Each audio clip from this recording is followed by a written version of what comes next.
Growth.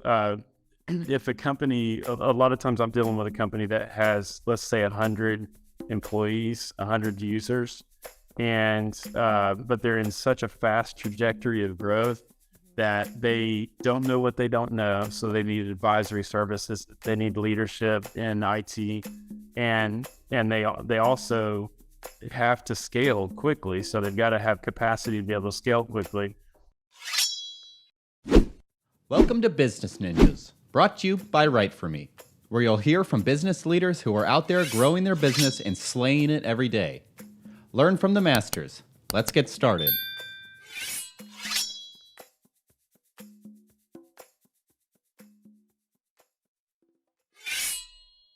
Hey everybody, welcome back for another episode of Business Ninjas. I'm here today with Stuart Cooper from Provisions Group. Stuart, welcome to the show. Hey, thanks for having me. Yeah, excited to have you. So Stuart, tell me a little bit about yourself. So I live in Nashville, south of the city in Franklin. It's where a lot of the, I guess, country music folks live. And I work here with Provisions Group, and my wife and I, we've got 4 kids, and I've been in some form of business development for about 23 years, and the last 10 years or so in IT, which is super fast paced and a lot of fun.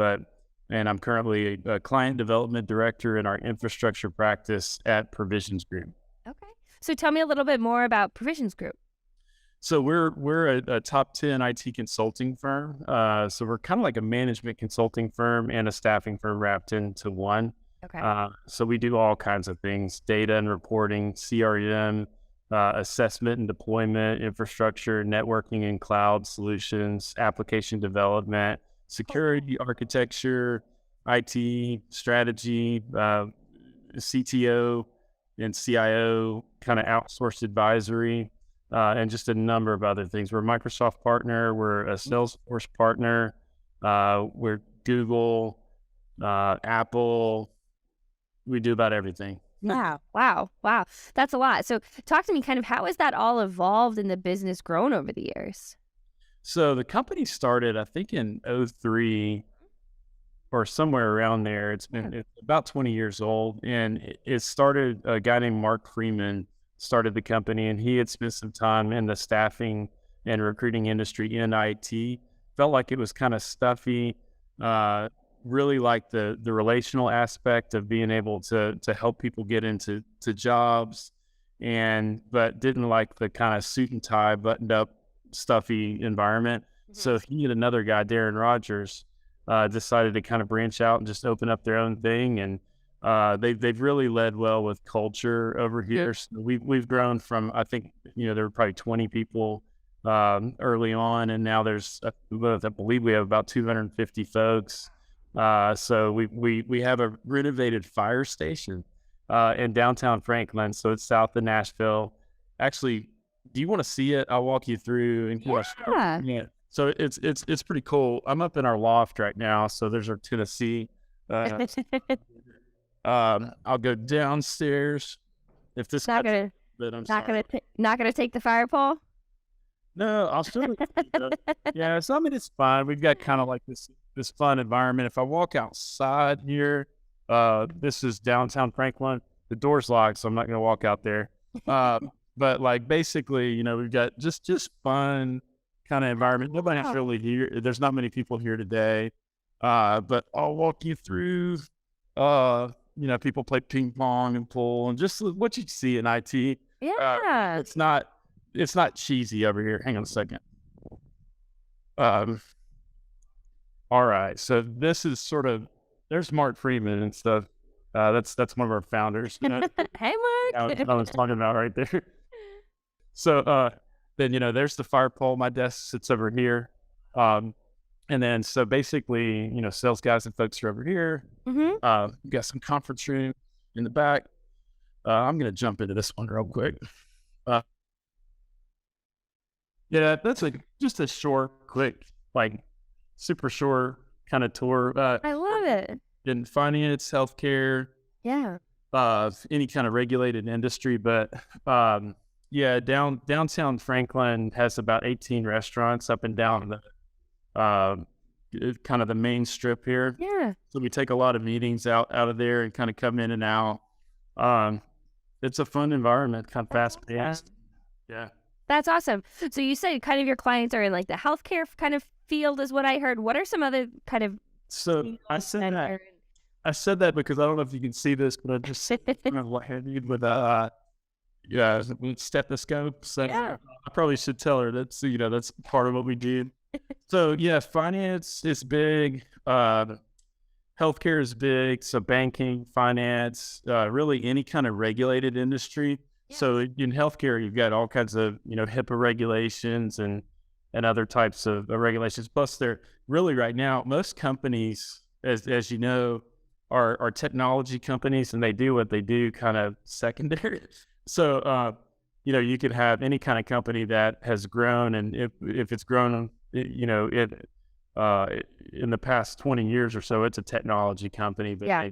they do as well. So we help companies grow their technology presence. We can do it internally with people, Yeah.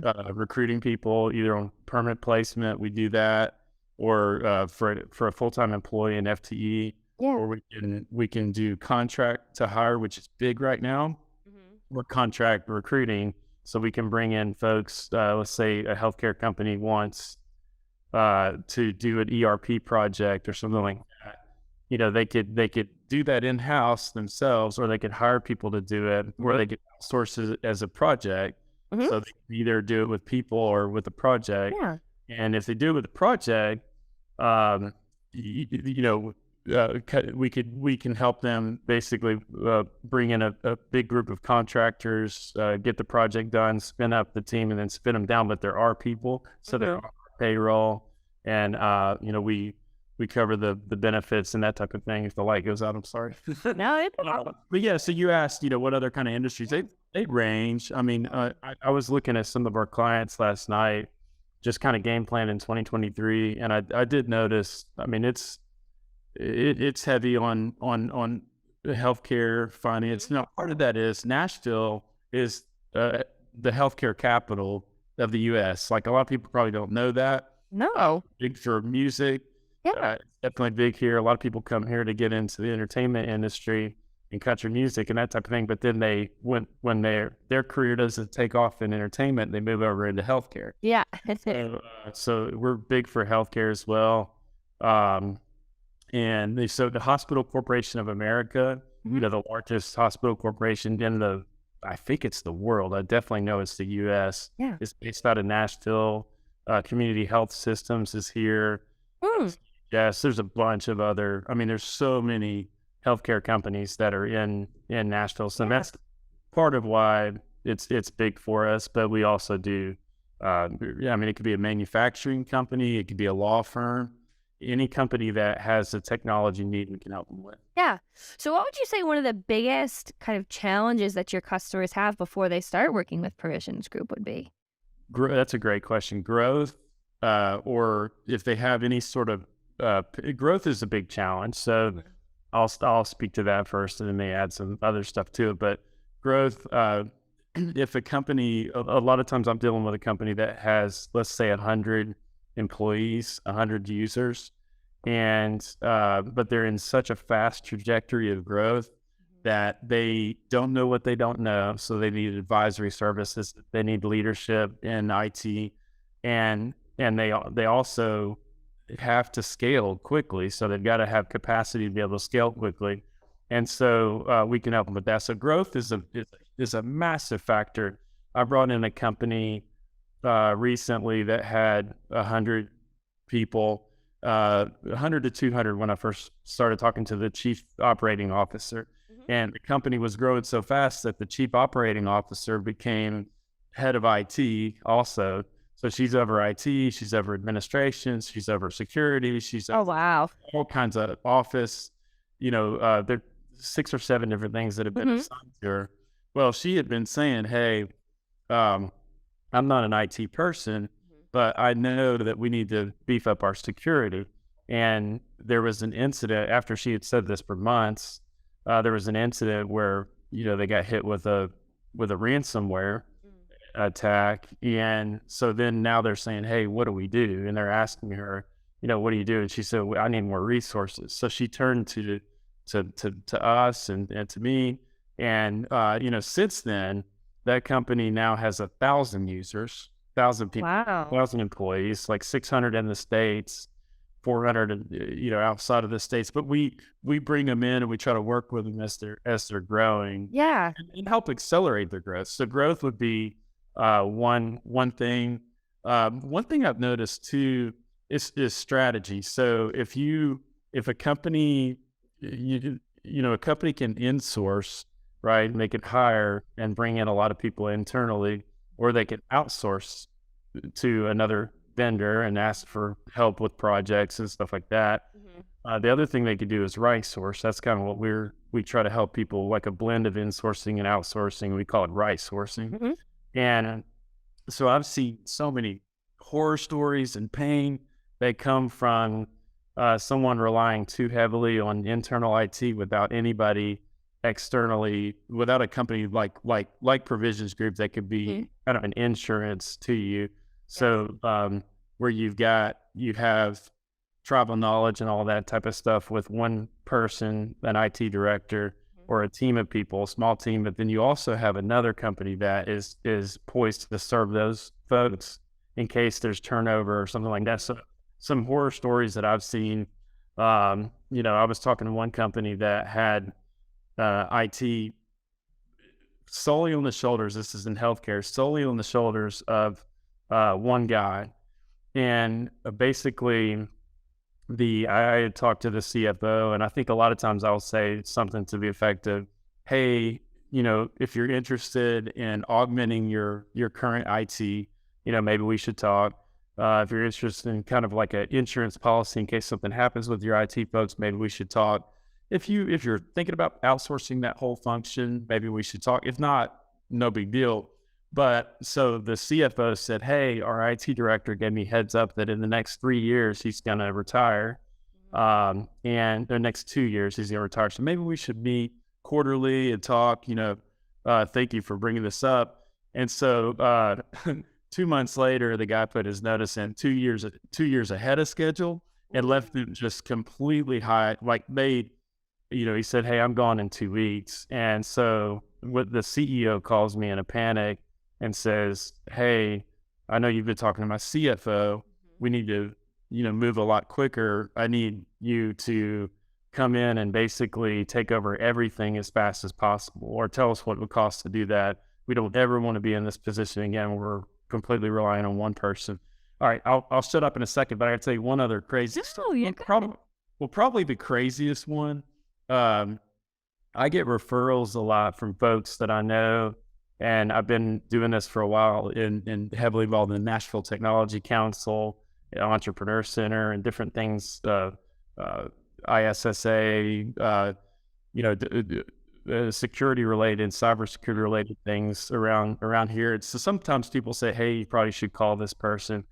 And one person told me to call, the CFO of a multi-location home healthcare practice. And so I did what I normally do. I called and said, hey, if you'd be interested in talking about maybe outsourcing some of your IT, maybe we should talk. No big deal if not, but that's what we do. And when I did that, she said, wow, this is divine intervention. I can't believe you called me just now. Like, our IT director is actually hospitalized and incapacitated. And I can't get into details because of et cetera, et cetera. She said, but can you come in and meet with us? Like, we can't even pay payroll. And this was a company that was so dependent on that one particular person that they couldn't even pay their payroll. And so, yeah, we got in and kind of patched things up as quickly as possible and helped them out. But yeah, that kind of thing happens. Sometimes IT people are highly valued, and even with the economy and talks of looming recession, which I'm so encouraged that it's becoming, everybody's using the word mild now, and it has hit the tech industry, but we're still at 3.5% unemployment. Wages are still really, really high.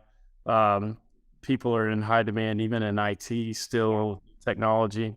And even though it's kind of ground zero right now for some of the stuff that's happening in the large companies, because they overhired when they got an influx of money, and now they're kind of correcting some of that. I hate, if anybody's listening to this and you've been through that, feel free to reach out to me. I hate hearing that. I don't like that it's affecting people, great people. I talked to somebody from Meta the other day who's just a great person, and she, shouldn't be on the street right now, but is, and several other folks that I know that are. But anyway, it's a fast growing, rapidly moving industry. And I forgot, you can post it just like this. I don't care. I lost my train of thought. I have no idea where I was going with that, but maybe you can help me out. Yeah, no, talking about all the challenges that customers have had kind of moving forward. And, you were just talking about the stories of, how Provisions Group has been able to step in and really, affect lives, really, like not only helping with IT sourcing and IT staffing, but really, helping companies stay afloat. Yeah, absolutely. Yeah.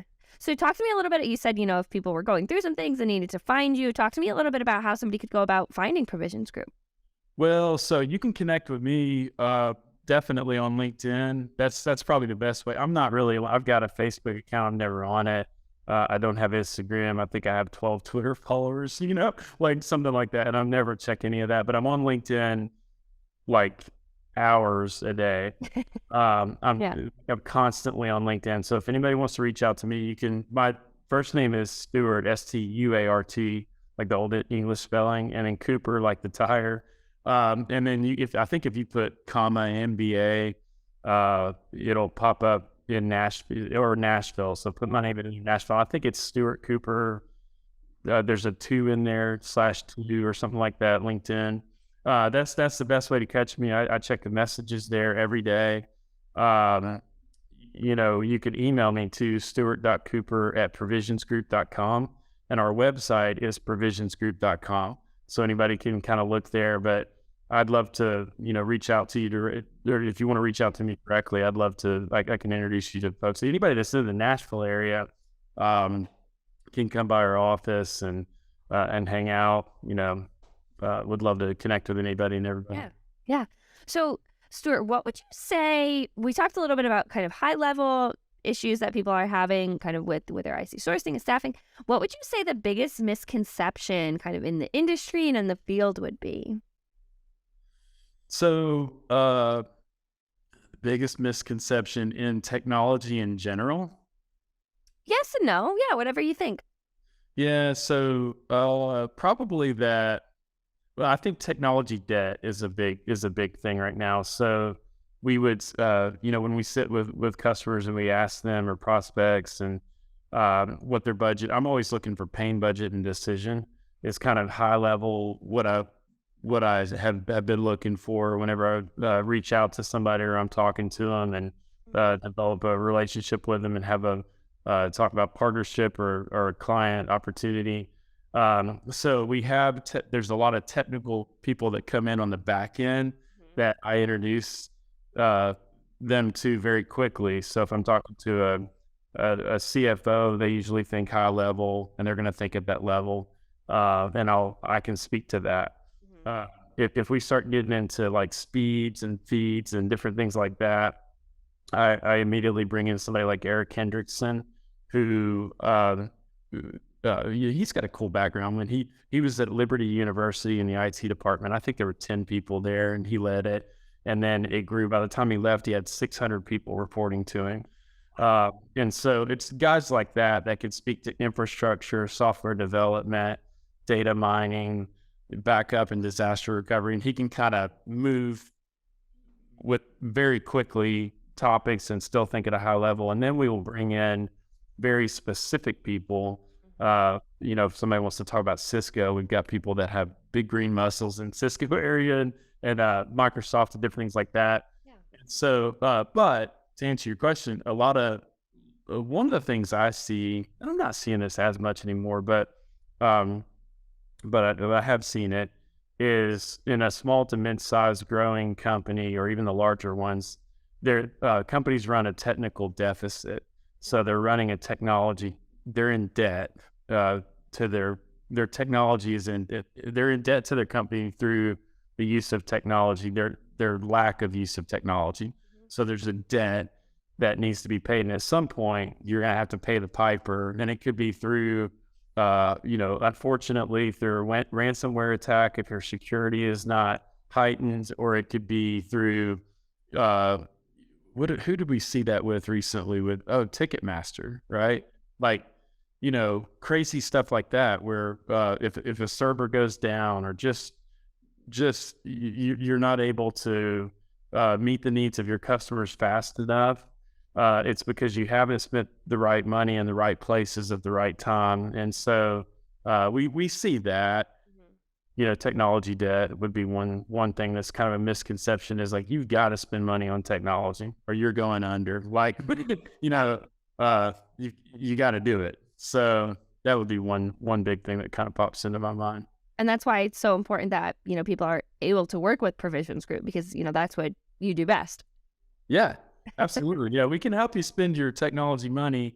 Well, I didn't even spend their money, but provide the supports. Yeah, no, you could say both. That's fine. I just got on a lunch with a friend of mine who is a leader in an IT department at a large company here, and I think they're doing $30 billion with 500 people. How in the world a company can do that is beyond me. But he was expressing to me some needs that they have coming up, and so my immediate thought is, what kind of budget are you looking for that? Like, do you have? And so I have to kind of talk about that. I grew up, this is funny, it kind of off topic a little bit, but maybe anybody listening might have fun with it. I grew up around the dinner table we would talk about everything you're not supposed to talk about. So like religion, faith, politics, all that stuff. Yeah, you did that too? Yeah, oh yeah. Like that, and so I have to tell people, and you might have to do this too, but I have to tell people, if we're about to have a financial discussion, some people soften that when they're talking to somebody and say, hey, I've got to talk to you about finances of your budget for this project. It's really uncomfortable for me. And can you help me out? I go the opposite route. I say, I'm about to just get super blunt. Yeah. And, I don't mean to. I just grew up. My mom was a real estate agent. My dad was in business. They never met a stranger. And we talked about anything and everything. So I'll tell them, hey, tell me no if I shouldn't ask this specific thing, but more or less than this amount, more or less than this amount, or I try to bracket it, try to figure out where they're at, because a lot of needs. I mean, we can go as fast as the company wants us to go, and we can go as slow as they want us to go. But we need to know kind of where they're at and what they can do. But you, Kelsey, you grew up like that? I did. Oh yeah. Upstate New York though. So I mean. Oh, cool. I love it. Yeah. So, well, that's great. So Stuart, kind of as we wrap up the conversation a little bit, if you wanted to leave our listeners with something, I asked you about a misconception, but kind of if there's anything that we didn't hit on that you want to make sure that our listeners hear about, either about Provisions Group or tech in general, or IT consulting, IT staffing, what would you want to leave our listeners with? Reach out to me. I mean, I know it's simple and easy, but if you've made it this far in this podcast, thank you for watching it. Reach out to me. I'd love to talk to you. So I love networking. I love talking to new people. I love seeing how I can help people. So if you're a candidate and you're interested in IT technology and maybe making a move, I'd like to talk to you. If you're a decision maker in IT, I'd love to talk to you. So I think more again at a very strategic high level, and so I think you'll find benefit in that conversation. I've had crazy things happen in the past, like I brokered a company acquisition several years ago, where just from a conversation that came from something like this. It was a face-to-face meeting, but You know, business is easier and harder than we make it, but you know, just thinking at a kind of a high level, I'd love to be somebody you can bounce something off of, and I can let you know what we're seeing here locally, and how I can help you. So the thing I would leave people with is to reach out to me. Yeah. Well, I mean, you're super easy to talk to, and I certainly hear the passion behind your voice in, in regards to tech, specifically Provisions Group, and just being, a support in all of the aspects of business. Well, thank you. You're easy to talk to too, and I love having friends from New York and in Charlotte. I know we talked about that when we first talked. That I love Charlotte. I love uptown, and then downtown, and anyway, it's great to know you, Kelsey. Thank you so much for the opportunity to talk. Absolutely, Stuart. It was a pleasure having you on Business Ninjas, and I'm excited to continue to watch Provisions Group grow. Yeah, thank you.